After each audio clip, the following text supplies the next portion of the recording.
bisnis pariwisata. Saya punya data di slide selanjutnya. Ini adalah daftar 20 orang kaya yang ada di Bali berdasarkan survei dari majalah SWA. Mohon nanti rekan-rekan panitia juga mencatat, karena siapa tahu di kemudian hari kita bisa menodong mereka untuk menjadi sponsor. Dari 20 orang yang dikategorikan sebagai orang terkaya di dunia, 17 orang adalah penggerak di bidang pariwisata. Dan orang terkaya yang menurut Swedi adalah mereka atau warga riwayat hari ini adalah mereka yang mengeksplorasi wisata berhutan. Jadi tidak semata-mata yang menghasilkan itu adalah industri kafe, diskotik dan sebagainya.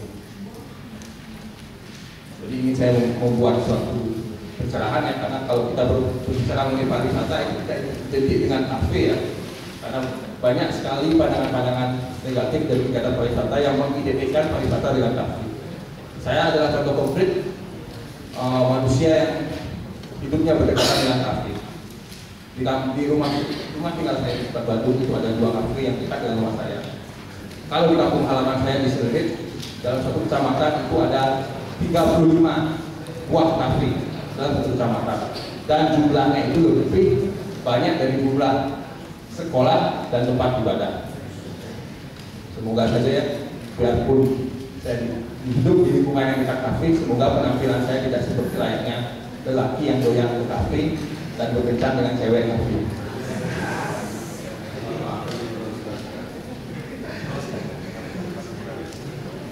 Bapak Ibu sekalian, kalau tadi saya sudah banyak bicara mengenai konsep yang bersifat lokal, bersifat nasional, maka saya akan menyentuh pada level transaksi bisnis pariwisata dalam koridor GATS, karena GATS ini adalah satu-satunya instrumen internasional perjanjian multilateral no activity yang memang mengatur mengenai perdagangan jasa. Bagaimana tujuan akhirnya adalah liberalisasi secara progresif melalui serangkaian cara perundingan.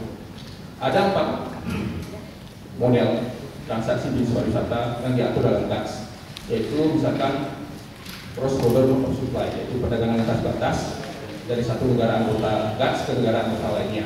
Misalkan saya ingin mendalami pariwisata, saya menjemput doyan di negara Perancis ataupun Belanda. Kemudian ada consumption abroad motor supply, jadi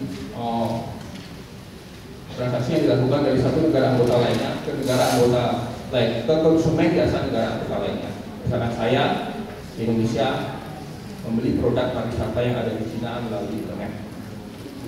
Kemudian juga ada komersial relation motor supply, yaitu kehadiran secara komersial dalam bentuk badan usaha dari suatu pemasok jasa dari suatu negara anggota GATS ke negara anggota GATS lainnya.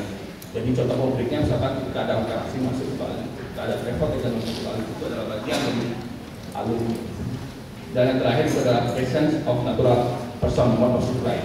Jadi kehadiran secara komersial dalam bentuk tenaga kerja dari satu negara anggota GATS ke anggota GATS lainnya. Jadi itu bisa contohnya ada net yang dari negara asing yang memberikan atau membuka layanan jasanya di produksi Bali. Jadi itu model transaksi bisnis pariwisata yang diatur dalam GATS. Kemudian bagaimana dengan komitmen liberalisasi Indonesia? Jadi memang Indonesia dalam pergaulan internasional itu ada citra good, dan kita sudah meliberalisasi sektor pariwisata dan subsektor pariwisata yang dipilih dari 3 sektor. Ada hotel, travel agent, dan juga tenaga kerja pariwisata. Jadi kalau hotel dimungkinkan masuk ke Indonesia dengan kualifikasi misalkan hotel bintang 3, 4, dan 5. Kemudian untuk travel agent, tour operator itu adalah kualifikasinya adalah memiliki modal yang lebih besar daripada badan usaha lokal. Kemudian maksimum 60 buah dan harus berlokasi di Jakarta dan Bali.